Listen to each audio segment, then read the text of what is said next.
Hello everyone, जय हिंद। आज है 26 नवंबर और आज के इस वीडियो में हम 26 नवंबर से बनने वाले करंट अफेयर के सभी इंपॉर्टेंट क्वेश्चंस को डिस्कस करेंगे। कल हम लोगों ने पढ़ा था कि आसियान के रक्षा मंत्रियों की जो बैठक रही, इसमें सह अध्यक्षता करने के लिए 2 दिवसीय दौरे पर हैं भारत के रक्षा मंत्री राजनाथ सिंह। कहाँ गए हैं? कंबोडिया गए हैं। यूनाइटेड नेशन के द्वारा champion of the earth award से सम्मानित किया गया है पूर्णिमा देवी बर्मन को। और यूरोपीय यूनियन ने अभी हाल ही में रशिया को आतंकवाद प्रायोजक देश घोषित किया है। गरुड़ शक्ति एक्सरसाइज, जो कि भारत और इंडोनेशिया के बीच होने वाली एक्सरसाइज है। द्रौपदी मुर्मू ने अभी हाल ही में तेनजिंग नोर्गे अवार्ड की घोषणा की है। ये कितने कैटेगरी में दिया जाता है? 4 कैटेगरी में। Air adventure, land adventure, water adventure और लाइफ टाइम अचीवमेंट की कैटेगरी में। गुरु तेग बहादुर शहीदी दिवस ही 24 नवंबर को मनाया गया है। मलेशिया के नए प्रधानमंत्री अनवर इब्राहिम बने हैं और छठवीं बार ATP finals tennis tournament Serbia के नोवाक जोकोविक ने जीता है। ये सभी क्वेश्चंस हम लोगों ने कल पढ़ लिए थे। आज का हमारा पहला सवाल ये एक्सरसाइज से ही रिलेटेड है कि भारत और किस देश की सेना के बीच में द्विपक्षीय सैन्य अभ्यास नसीम अल बहर का आयोजन हुआ है। तो नसीम अल बहर, जो कि भारतीय सेना और ओमान की जो नौसेना है, इन दोनों के बीच में आयोजित की जाती है। तो इस बार का ये जो अभ्यास है, ये ओमान के तट पर शुरू हुआ है। इसका 13वां संस्करण है। और ये जो एक्सरसाइज है 1993 यानी कि 1993 में शुरू हुआ था। लास्ट टाइम ये 2019 में भारत में ही आयोजित हुआ था, गोवा में। और अभी आयोजित हो रहा है ओमान के तट पर। इसका 13वां एडिशन है। इंडिया के नक्शे में ओमान कहाँ है, इसकी लोकेशन आप ये देख पा रहे हैं। ओमान की कैपिटल क्या है? ओमान की कैपिटल है मस्कट। करेंसी ओमानी रियल हो जाएगी। अच्छा, ओमान के आसपास की लोकेशन देखेंगे, ये ओमानी सी देख रहे हैं। यहाँ पर्शियन गल्फ यानी कि फारस की खाड़ी है। फिर ये जो ये पूरा क्षेत्र है, ये है अरब प्रायद्वीप, जो कि दुनिया का सबसे बड़ा प्रायद्वीप है। इसके बारे में आप जानते हैं। और यहाँ से फिर इंडियन ओशन से यहाँ बाबे मंडल क्रॉस करते हुए रेड सी होते हुए आप कहाँ निकलते हैं? स्वेज कैनाल क्रॉस करते हुए भूमध्य सागर की लोकेशन यहाँ से आ जाती है। तो ओमान की लोकेशन आप लोगों ने देख ली। अब एक्सरसाइज का सवाल है, तो अदर ऑप्शन को रिलेट कर लो। कल ही मैंने आप लोगों को गरुड़ एक्सरसाइज के बारे में बताया था। गरुड़ शक्ति, माफ कीजिएगा, गरुड़ तो फ्रांस के साथ होती। गरुड़ शक्ति एक्सरसाइज भारत की इंडोनेशिया के साथ होने वाली एक्सरसाइज है। ई कुवरिन एक्सरसाइज भारत की मालदीव के साथ होती है। और सिंगापुर के साथ भारत की सिम्बेक्स एक्सरसाइज का आयोजन है, जो कि किया जाता है। फ्रांस के साथ 3 एक्सरसाइज है, शक्ति, वरुण, गरुण।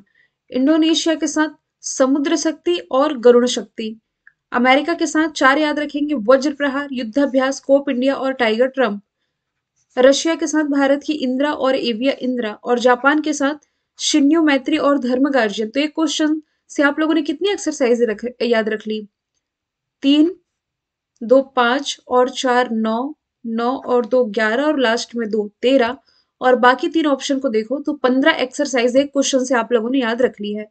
अगले प्रश्न की तरफ चलते हैं। कौन सा शहर इंडो पैसिफिक रीजन डायलॉग 2022 की मेजबानी कर रहा है? तो इसमें से जो दिल्ली है, दिल्ली में Indo Pacific regional dialogue summit का जो आयोजन है, ये किया जा रहा है। 23 नवंबर को दिल्ली में ये वार्ता शुरू हुई है। इंडो पैसिफिक क्षेत्र क्या होता है? देखिए, ये जो पूरा क्षेत्र है ना, ये इंडो पैसिफिक क्षेत्र कहलाता है। अब इसे लेकर के पहले भी बैठक आयोजित की जा चुकी है। यदि आप लोगों को याद होगा, तो ये जो इंडो पैसिफिक क्षेत्र है, यहाँ ना दृष्टि है किसकी? चाइना की है। फॉर एग्जाम्पल मैं आप लोगों को कुछ कुछ चीजें याद दिला देती हूँ। यहाँ आप लोगों को याद है CPEC corridor, China Pakistan economic corridor, जिसमें कि चाइना एक कॉरिडोर निकाल रहा है भारत के काराकोरम दर्रा होते हुए पाकिस्तान के ग्वादर पोर्ट से डायरेक्ट कनेक्ट होने जा रहा है। फिर आप यदि ये सोचें कि ये बे ऑफ बंगाल वाला क्षेत्र सुरक्षित है, तो ऐसा नहीं है। बे ऑफ बंगाल यानी कि जो बंगाल की खाड़ी वाला क्षेत्र भी है ना, यहाँ एक कोको आइलैंड है। अंडमान निकोबार के थोड़ा ऊपर में कोको आइलैंड पर किसका कब्जा है? चाइना का कब्जा है। हालांकि वो पहले म्यांमार का हुआ करता था, लेकिन म्यांमार के द्वारा ये चाइना को दे दिया गया था, गिफ्ट के रूप में सौंप दिया गया था, कह सकते हैं, है ना। तो इस पर बैठ करके यानी कि कोको आइलैंड पर बैठ करके ये भारत पर नजर रखता है। और अभी आप लोगों को मैंने कुछ दिन पहले ही एक सोलोमन द्वीप यहाँ पर बताया था। सोलोमन द्वीप मतलब सोलोमन की सरकार ने चाइना की सेना को अधिकार दे दिया है कि आप हमारे आइलैंड की रक्षा कीजिए, है ना। तो मतलब इस क्षेत्र में, इंडो पैसिफिक क्षेत्र में चाइना का जो प्रभाव देखने को मिल रहा है, या हम कहें कि इस क्षेत्र में रक्षा के पर्पज से भी ये जो बैठकें आयोजित की जाती, कुछ रणनीतियां तैयार की जाती है, इसी को लेकर के ये बैठक आयोजित की गई है अभी हाल ही में दिल्ली में। दिल्ली ये बसा हुआ है यमुना नदी के किनारे में। मुख्यमंत्री यहाँ के हो जाएंगे अरविंद केजरीवाल, अनिल बैजल यहाँ के कौन हो जाएंगे? माफ कीजिएगा, अनिल बैजल पहले थे। अब वी के सक्सेना, जो विनय कुमार सक्सेना है, ये अब हो जाएंगे दिल्ली के उपराज्यपाल। दिल्ली जो है सीसीटीवी से निगरानी रखने के मामले में दुनिया का नंबर 1 शहर है। इसके अलावा एयर क्वालिटी की रिपोर्ट के अनुसार पॉल्यूशन यानी कि प्रदूषण का सबसे ज्यादा, दुनिया में सबसे ज्यादा पॉल्यूटेड राजधानी ये दिल्ली ही है। और ऑड इवन पहल हालांकि इसीलिए शुरू की गई थी। अभी रिसेंटली यहाँ रेड लाइट ऑन गाड़ी ऑफ अभियान की शुरुआत दोबारा कर दी गई है। गाड़ी ऑफ अभियान। गोवा, गोवा में इंडियन इंटरनेशनल फिल्म फेस्टिवल का आयोजन किया जा रहा है। जम्मू में 25वीं ई गवर्नेंस की बैठक, ई गवर्नेंस की जो बैठक है ये यहाँ हो रही है। अच्छा, लखनऊ, लखनऊ से आप काफी सारी चीजें रिलेट कर सकते हो, जैसे कि एग्जाम में पूछा गया था हेल्थ एटीएम भारत का कहाँ है। पहला हेल्थ एटीएम ये लखनऊ में, जो चार बाग रेलवे स्टेशन है ना, यहाँ स्थापित किया गया है। लखनऊ वैसे आप जानते हैं गोमती नदी के किनारे बसा हुआ रक्षा मंत्री राजनाथ सिंह जी का निर्वाचन क्षेत्र है। अगला प्रश्न है, कड़ा लेकाई परिस फेस्टिवल ये कहाँ मनाया गया? तो एक नया फेस्टिवल पढ़ रहे हैं आप। अ, ये मैंने आप लोगों को नहीं पढ़ाया था। कर्नाटक में मनाया जाने वाला ये फेस्टिवल है। इसे मूंगफली उत्सव भी कहा जाता है। इस फेस्टिवल का 500 साल पुराना इतिहास है। इस फेस्टिवल का उद्घाटन यहाँ के मुख्यमंत्री हैं जो बीएस बोम्मई, इन्होंने किया है। तो मूंगफली की पहली फसल, पहली मौसमी फसल के उपज के स्वागत के रूप में ये त्योहार मनाया जाता है। हालांकि कर्नाटक के अन्य फेस्टिवल मैंने आप लोगों को बताए हैं। कंबाला फेस्टिवल है, हम्पी पदकल नृत्य महोत्सव, बैरामुंडी, जिसमें कि कंबाला तो आप लोगों को जरूर याद रखना है। ठीक है। कर्नाटक की यदि मैं बात करूँ तो इसकी राजधानी हो जाएगी बैंगलोर। बैंगलोर बसा हुआ है वृषभावती नदी के किनारे, और इसी बैंगलोर में Indian Space Research Organisation, Bharat की जो स्पेस एजेंसी है, इसका हेडक्वार्टर है। रिसेंटली यहाँ केम्प घोड़ा की प्रतिमा का अनावरण प्राइम मिनिस्टर नरेंद्र मोदी जी ने किया था। और इसी बैंगलोर में भारत का पहला सेंट्रलाइज यानी कि केंद्रीकृत एसी रेलवे टर्मिनल की स्थापना की गई है। मुख्यमंत्री बीएस बोम्मई है, मैंने बताया दिया है। नेशनल पार्क की यदि बात करोगे आप तो बन्नर घट्टा यहाँ का एक नेशनल पार्क है। अंसी, कुद्रेमुख, बन्नर घट्टा, ये सभी आप लोगों को याद रखना है। एक नागरहोल भी याद रख सकते हो, ये भी कर्नाटक से रिलेटेड हो जाएगा। नीति आयोग के द्वारा ना जो इंडिया इनोवेशन इंडेक्स का तीसरा एडिशन रिलीज किया गया, इसमें ये टॉप पर था। हालांकि पहले के भी जो 2 एडिशन जारी किए गए थे, इसमें भी कर्नाटका रहा था टॉप पर। अब फेस्टिवल का डिस्कशन आया है तो तमिलनाडु में जल्लीकट्टू फेस्टिवल मनाया जाता है। तेलंगाना में एक फूलों का त्योहार जल्लीकट्टू, भैंस वो बैलों की जो प्रतियोगिता होती है ना, बैल दौड़ प्रतियोगिता, ये आयोजित की जाती है। तेलंगाना में फूलों का एक त्योहार है बथकुम्मा फेस्टिवल, ये मनाया जाता है। छत्तीसगढ़ में भी हाल ही में फसलों का त्योहार है हरेली, ये मनाया गया है। अगला प्रश्न है, प्रतिष्ठित सुमित्रा चरित राम पुरस्कार से किसे सम्मानित किया गया है? तो रिसेंटली जो उमा शर्मा है ना, इन्हें सुमित्रा चरित राम पुरस्कार से सम्मानित किया गया है। क्यों सम्मानित किया गया है? तो भारतीय शास्त्रीय संगीत और नृत्य के क्षेत्र में इन्होंने जो कंट्रीब्यूशन दिया है, इसके लिए इन्हें सम्मानित किया गया है। जम्मू कश्मीर के पूर्व राज्यपाल कर्ण सिंह और सरोद वादक उस्ताद अमजद अली खान ने उन्हें ये पुरस्कार दिया है। अच्छा, एक चीज याद रखना, अब आप कहेंगे जम्मू कश्मीर के तो पहले उपराज्यपाल जीसी मुर्मू थे और अभी मनोज सिन्हा है। मतलब जम्मू कश्मीर में अब तो अलग हो गया ना, पहले लद्दाख और जम्मू एक ही हुआ करता था। यूटी तो ये 2019 में अलग अलग हुए हैं। ठीक है। और ये सरोद वादक, एग्जाम में ऐसे वन लाइनर फॉर्मेट में पूछ लिया जाता है कि अमजद अली खान का संबंध किस वाद्य यंत्र से है, तो सरोद वादक है ये। अब गीतांजलि श्री, इनकी जो रचना है टॉम्ब ऑफ सेंड, इसके लिए इन्हें अंतरराष्ट्रीय बुकर पुरस्कार से सम्मानित किया जा चुका है। अच्छा, खान सर के प्लेटफॉर्म पर जिन्होंने सितंबर मंथली का पार्ट 4 मुझसे पढ़ा होगा, जो वीडियो मैंने प्रोवाइड कराई है, उसमें ना गीतांजलि श्री का जहाँ डिस्कशन आया है, मैंने गलती से कह दिया है ये आईएमएफ की पूर्व मुख्य अर्थशास्त्री, क्योंकि गीता गोपीनाथ और गीतांजलि श्री में मैं कंफ्यूज हो गई थी। तो इसके लिए मैं यहीं पर, जिन्होंने वीडियो देखा होगा वो मैं बता देती हूँ कि वो गीता गोपीनाथ के बारे में बताया था मैंने। पार्ट 4 का डिस्कशन है, पार्ट 4 वाला वीडियो देख लीजिएगा, सितंबर मंथली पार्ट 4। पूर्णिमा बर्मन, अभी हाल ही में यूनाइटेड नेशन एनवायरनमेंट प्रोग्राम के द्वारा इन्हें कौन सा अवार्ड मिला है? Champion of the earth award से इन्हें सम्मानित किया गया है। नासिरा शर्मा, देखिए भारत में ज्ञानपीठ अवार्ड के बाद सर्वोच्च सम्मान जो है साहित्य जगत का, ये होता है व्यास सम्मान। तो व्यास सम्मान 2019 से सम्मानित की गई थी नासिरा शर्मा कागज की नाव के लिए। मैं इसलिए 2019 वाला बता रही हूँ क्योंकि 2019, 2020, 2021 तीनों के विजेताओं को ना इसी साल अवार्ड मिला है। 2020 के विजेता कौन है? शरद पगारे। इनकी जो रचना थी पाटलिपुत्र की साम्राज्ञी, इसके लिए। और 2021 में व्यास सम्मान के विजेता कौन है? अजगर वजाहत। इनकी जो रचना है महाबली, इसके लिए।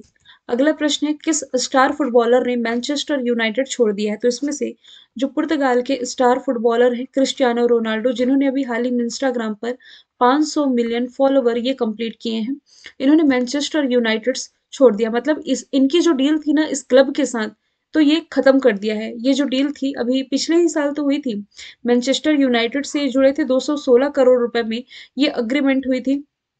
तो पिछले कुछ दिनों से पुर्तगाल के जो स्टार फुटबॉलर है क्रिस्टियानो रोनाल्डो और इंग्लिश क्लब के बीच कुछ ठीक नहीं चल रहा था। मतलब जो जो रीजन निकल करके इंटरनेट में सामने आए कि भाई इन्होंने ये जो करार था इन्होंने कर रखा था मैनचेस्टर यूनाइटेड के साथ, ये खत्म कर दिया, ये डील ही खत्म कर दी है। अब लियोनल मेसी ये अर्जेंटीना से बिलोंग करते हैं, 7 बार बैलन डी'ओर खिताब जीतने वाले, मतलब 7 बार बैलन डी'ओर जो कि फुटबॉल जगत का सर्वोच्च सम्मान होता है, ये लियोनल मेसी ने जीता। जबकि अभी इस साल का बैलन डी'ओर किसने जीता है? ये करीम बेंजेमा ने नहीं, जिसने हाल ही में अग्नि 3 मिसाइल का सफल परीक्षण कहाँ से किया गया है? तो एपीजे अब्दुल कलाम द्वीप, जिसे पहले व्हीलर द्वीप के नाम से जाना जाता था, ओडिशा में ये स्थित है। यहीं से अग्नि 3 मिसाइल का सफल परीक्षण किया गया है। हालांकि अग्नि रेंज मतलब अग्नि जनरेशन की जितनी मिसाइलें हैं 1, 2, 3, 4, 5 सबके बारे में जब जब डिस्कशन आता है मैं डिटेल में बताती हूँ। हालांकि 11 साल हो चुके हैं कि ये जो मिसाइल है ये भारतीय सेना में शामिल है, लेकिन अभी इसका परीक्षण किया गया है ओडिशा के अब्दुल कलाम व्हीलर द्वीप से। ये एक इंटरमीडिएट रेंज की मिसाइल है जो कि परमाणु हथियार ले जाने में सक्षम है। इसकी रेंज की यदि मैं बात करूं तो इसकी रेंज है 3 से 5 हजार किलोमीटर तक की। अग्नि 3 से 3 हजार याद रखेंगे, 5 हजार वो 5 हजार की रेंज की है। और जो अग्नि प्राइम है ना ये अग्नि 4 और 5 का मिला जुला रूप है, ठीक है। तो इंडिया के नक्शे में यदि आप देखोगे तो यहाँ पाकिस्तान है, यहाँ पाकिस्तान से लगा हुआ अफगानिस्तान है। अफ्रीका के नक्शे में यहाँ हॉर्न ऑफ अफ्रीका हो गया, ये अपना इंडोनेशिया, ये अरब प्रायद्वीप, मतलब इन जैसे क्षेत्रों को इसकी पहुंच है कि 3 से 5 हजार किलोमीटर की रेंज में तो इतने पहुंच ही जाएंगे। तो अभी इसका परीक्षण किसने कर लिया है, मतलब कहाँ से किया गया है? तो एपीजे अब्दुल कलाम ओडिशा से किया गया है। ओडिशा की लोकेशन इंडिया के नक्शे में कुछ यहाँ पास है, आप जानते ही हैं। हिसार हरियाणा से भारत की पहली एयर टैक्सी की सर्विस की शुरुआत की गई है। रानीखेत उत्तराखंड में अभी मार्च 2022 के समय ही एक अभ्यास है, अभ्यास का नाम है ई डस्टलिक अभ्यास, जो कि भारत और उज्बेकिस्तान के बीच होने वाला अभ्यास है, यही हुआ। पोखरण राजस्थान, तो पहला परमाणु परीक्षण है जो भारत ने इसी पोखरण राजस्थान से किया था। कब किया था? तो ये 18 मई 1974 से किया था। पहला सफल परीक्षण कब किया था? आंसर पता हो तो बताइएगा आप लोग। अगला प्रश्न है, तमिलनाडु के किस गांव को राज्य का पहला बायोडायवर्सिटी हेरिटेज साइट के रूप में अधिसूचित किया गया है? तो इसमें से तमिलनाडु का जो अरटापट्टी गांव है, इसे तमिलनाडु का पहला और भारत का 35वां, यहाँ लिखा नहीं हुआ है इसलिए लिख देती हूँ, भारत का 35वां जैव विविधता विरासत स्थल घोषित किया गया है। अच्छा, जैव विविधता विरासत स्थल कहने का मतलब क्या है? जैसे कि मैंने आप लोगों को वेटलैंड पढ़ाया था। वेटलैंड यानी कि आर्द्र भूमि, आर्द्र भूमि यानी कि एक तरह का दलदला क्षेत्र जो कि जैव विविधता की दृष्टि से इंपॉर्टेंट होते हैं और उन्हें संरक्षित किया जाना आवश्यक होता है। सेम इसी तरह से ये जैव विविधता से पूर्ण ये साइट है, मतलब कि यहाँ कुछ घरेलू प्रजातियां, कुछ लुप्त प्राय प्रजातियां, मतलब लगभग लगभग पक्षियों की 250 प्रजातियां इस क्षेत्र में शामिल है। और पक्षियों की प्रजातियों के नाम तो मैंने नहीं लिखे हैं, इसलिए इस क्षेत्र को संरक्षित किया जाना आवश्यक है। एक जैव विविधता अधिनियम है 2002, जैव विविधता अधिनियम 2002 की एक धारा है, धारा 37(1). हालांकि ये बहुत डीप में हो जाएगा तब भी बता देती हूँ।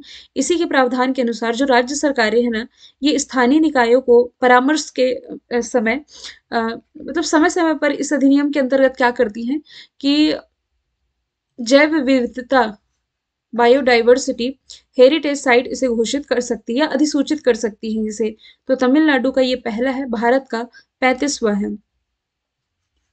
तमिलनाडु की यदि मैं बात करूँ, इसकी राजधानी चेन्नई है। चेन्नई में रिलायंस इंडस्ट्रीज लिमिटेड के द्वारा भारत का पहला मल्टी मॉडल लॉजिस्टिक पार्क बनाया जा रहा है। मुख्यमंत्री एम के स्टालिन है, राज्यपाल RN रवि हो जाएंगे। पहला गाय संरक्षण केंद्र ये यहीं स्थापित किया जा रहा है।